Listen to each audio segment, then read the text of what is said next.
Hey everybody, welcome back to another video. So today I'm going to be showing you how to start your own phone case business. So I'm going to be showing you two parts in this video. The first part is I'm going to be showing you what you need to start your phone case business along with the prices of those items. I'm also going to be telling you after that some tips and tricks when you actually do start making your phone cases. Here are some phone cases that I have already made. So, these are them. And you can make any design you want. And I just keep them all in this bin. As you can see, I have a lot. But yeah, I'm going to be showing you how to make these today. If you have any questions, comments, please comment them down below. Also, I'll have like some timestamps in the description of this video if you want to skip to a certain part. But with that said, let's get into the video. Okay, so here is a big list of everything you'll need. I'll have everything listed right here, along with the prices of the item. So I'm going to be there's a lot of variations to this stuff.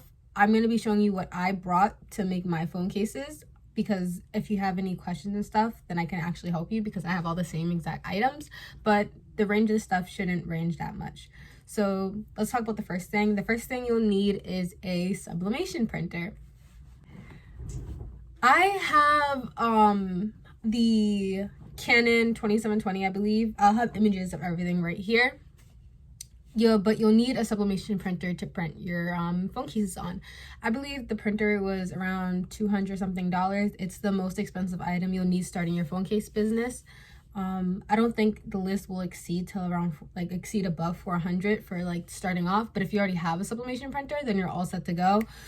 Sadly, you can't use any other printer to make your sublimation phone cases with, so a sublimation printer isn't necessary, and you do have to buy this if you want to make the phone cases. After you get your sublimation printer, you're going to need sublimation ink. So your printer, the Canon one I brought came with ink, but it's not sublimation ink. So you have to buy it separately because your printer won't come with it. It will just come with regular ink. You specifically need sublimation ink to make sublimation phone cases. I made the mistake of not getting sublimation ink and just using the ink my printer came with, and I had to rebuy a whole new printer because I couldn't take the ink out because it has ink tanks instead of just like cartridges. So be sure to get sublimation ink. I got mine off the Amazon. I'll have the prices and everything I listed down in the description. So you want to really make sure you get sublimation ink for your sublimation printer. Separate things. Sublimation ink, regular ink. Sublimation ink is what you want to get. The next thing you'll need on the list is your sublimation phone cases and their blanks. So let me show you an example of what these look like and what they are. So right here is a sublimation phone case blank. Right here I just have it labeled. This is for the iPhone XR. They'll come in like little bags, and they'll look like this. So basically, some of them will come with instructions on basically how to use them to make the sublimation phone cases. And they come in this bag like this. You don't I'll get into this later with the tips and tricks, but you don't want to throw this bag away. You want to keep this because you can reuse this and use this to ship out your phone case. So take this out. It comes just like this. This is the case. Inside of it, in the back, you'll have the aluminum piece, and then you'll have the phone case blank. These come in usually packs of like 10 or 12. I get these off of Amazon. I believe each pack comes with like a pack of 10 for each different phone cases, and you can get different devices. I believe they have Samsung. I only have iPhone right now, but I'll send you where I got all of my blank phone cases from, and this is what you want to get.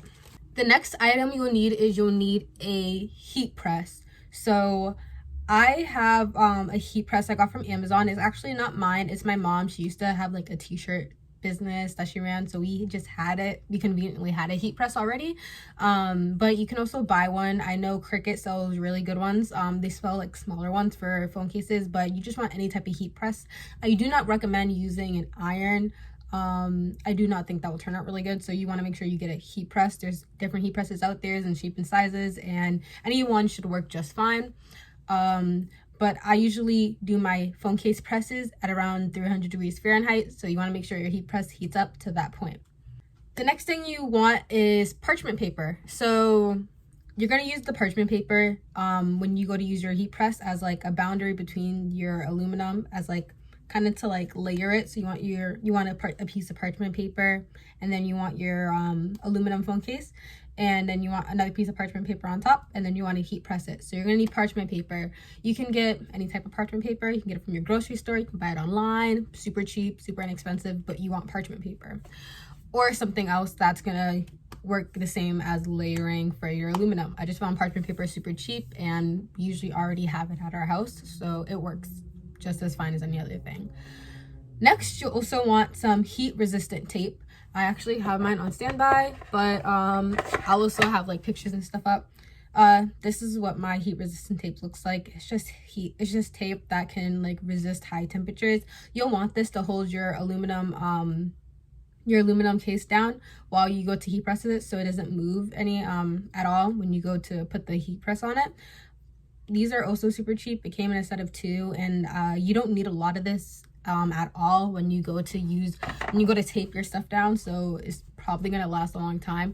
Something I do recommend, it's not necessary at all in this process, but I recommend getting like a tape roll for it to go on, and like so you can pull it out on. I don't know if they even make tape rolls this big for stuff like this, but if you can find one, definitely get this because it would make your life a lot easier. When I get the chance, I'm going to buy one for myself, but I definitely recommend that. Okay. Next on your list, you'll need sublimation paper. So you need sublimation printer, sublimation ink, and sublimation paper.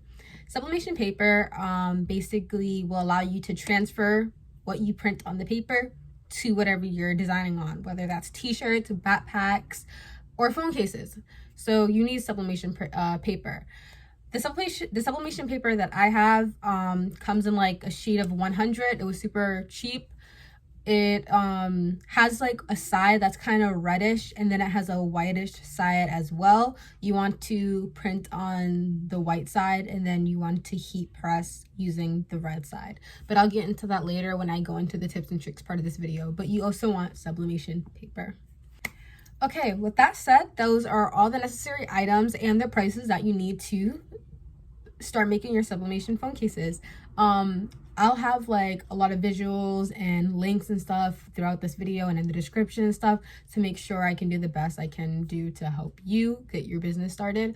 But with that said, let's get into tips and tricks and things you might come across when starting your phone case business.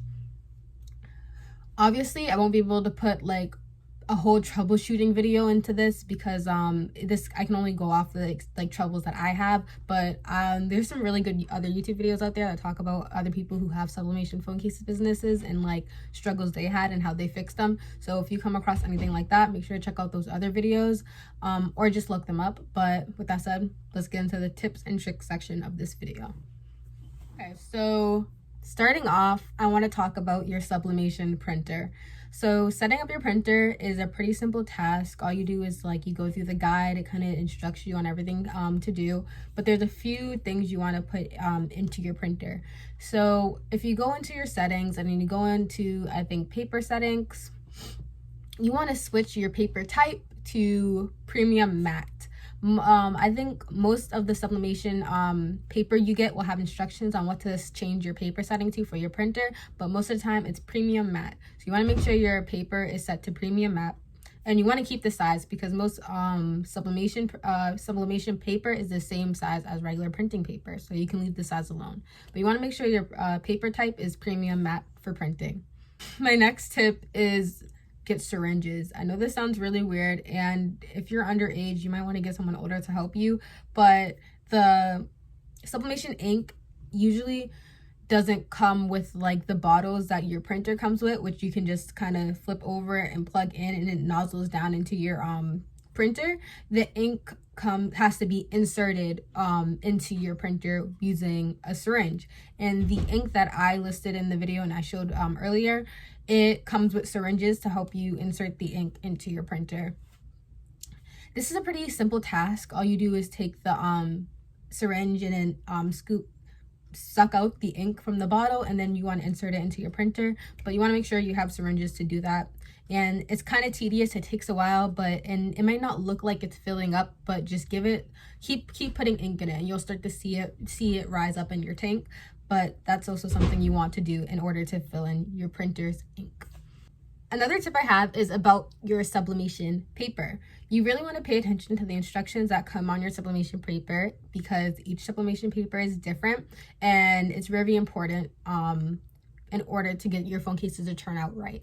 My sublimation paper comes with 2 sides. I'm actually going to show you it right now.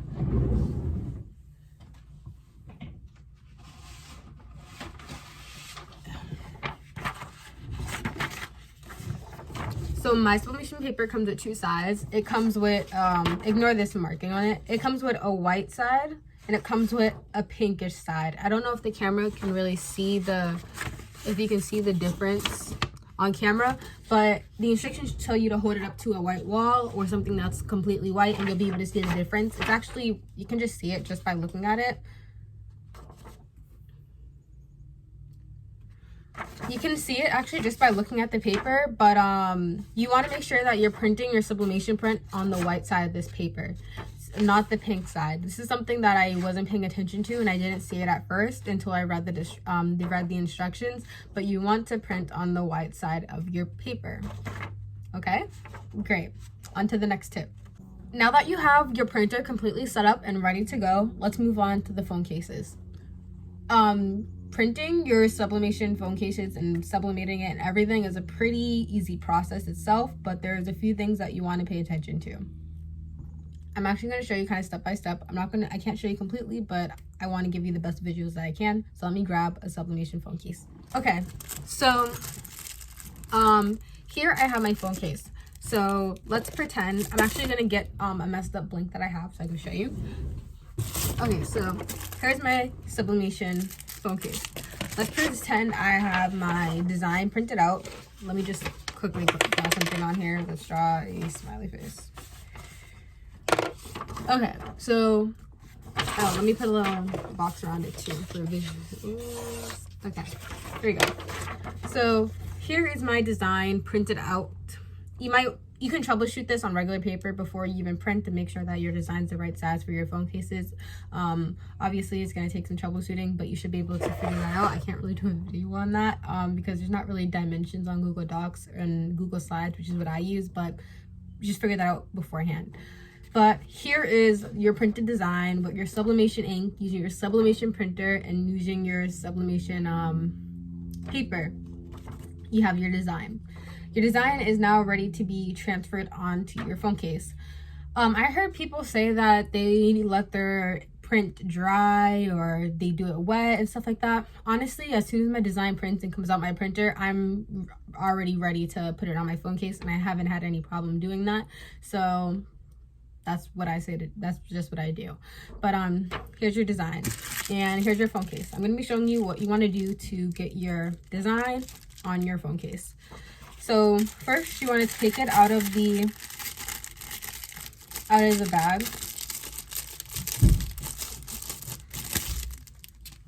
And you'll have your phone case and your aluminum right here. This is what your design goes on, okay? It does not go on here. Well, it's gonna go on here after you do this, but this is what you print your design on. So you can just put this off to the side for right now. This is what your design goes on. Most of these cases come with a protective film. You are putting your design on this piece. Also, these images that you print in mirrored. So if you have text and stuff, you want to make sure you mirror your image before you put it on your phone case. If you want me to show you how to do that, I'll make a video on it, or I'll just tell you how to do it in the comments. But this prints mirrored. So this is where your design's gonna go, and this is what your heat press is gonna be pressing onto. So essentially, it's gonna look like this. You're gonna have your design, your phone case, the white part facing the design, and it's gonna go on there, right there. And then you would tape this down to this piece of paper so it doesn't move, and then you would lay it on your heat press, and you would press your heat press on here for like a minute at 300 degrees, and then you'd have your design. But here's something you need to be careful for. Most of these phone cases comes with a protective film over this white part. So basically, if I pick at this, you'll see that there's a protective film. You want to make sure you take this protective film off before you go to print your design on this white piece. Okay, if you accidentally end up printing on this protective film, your image will still print on your phone case, but it will be hard to peel this. It will be hard to peel this away, and it will be attached to your paper. So when you go to take this off, it's going to be attached, and you're going to have to peel it away from your phone case, and you could mess up the image, mess up the printing. So you just want to take it off before you go to transfer your print. But if you don't do it, it's okay. Just try to remember not to do it again. Now, after you have your print on your aluminum case, all you do is you take your case and you peel this right here is an adhesive cover. So behind this is all sticky adhesive. All you want to do is you want to peel this adhesive sticker off right there. Then you see the sticky adhesive. You want to peel this sticker off completely, and then you want to take your design. Make sure the aluminum is the part that you're sticking on, because you want your design to be showing. And you want to line it up. You want to line it up so that the sides are meeting, because this is how I line my cases up perfectly every time. You want to line them up on the sides. So this part, you want to line this part up. And then as soon as you get them to fit, you just want to press that down. And you want to press that completely down, and then you'll have your phone case design. And that's how I line up my stuff perfectly, and that's exactly all I do to print my phone cases. I'll have a video showing you. It's like a 1-minute video because it was one of them on my TikTok.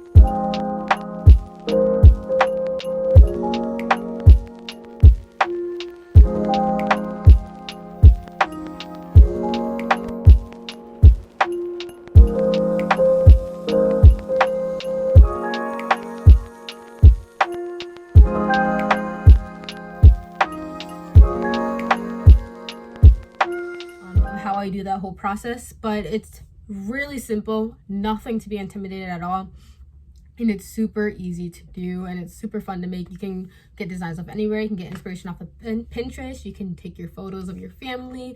You can draw. It's really creative and super fun, and it's not as complicated as it can seem at all. So that's actually it for this video. That's how you can make your own phone cases. But you can make different sizes. So here, I'll show you some designs I did. Like here I have a dinosaur one, but then I also have these butterfly ones, and they're different cases. This one is like the 12 Pro Max, and this one's the iPhone 11. But yeah, and then also that's why they're all in the cases that they came with. So that's why you want to keep these, because as soon as you're done printing out your design, you can actually just take your phone case and you can put it back in this bag, and then you can put it in whatever packaging you put it in to ship it out. But and then also these bags, they're not meant to be thrown away, because actually at the bottom they come with this sticky adhesive. So you can peel this, they come open, so you can peel this adhesive off, and then you can fold it over, and it closes the bag, so you can close your phone case inside of it. So these bags aren't meant to be thrown away. If you have your own packaging, I'm not telling you not to use it, but if you don't, just use this. That's what it's kind of meant for. But and you still have like the little hanging stuff if you want to hang up. But yeah, you want to keep those. But that's actually it for this video. If you have any questions, please comment them down below. I'll try to link everything that I would mention in this video. If you want, you can check out these phone cases that I made on my Etsy shop. They're only $8, and they ship $8 flat rate in the States, everywhere. So yeah, if you want to check them out, that'd be very appreciated. Also, if this video helped at all, please like and subscribe. It helps the channel out a lot. And thank you so much for watching. I hope you enjoyed. Bye.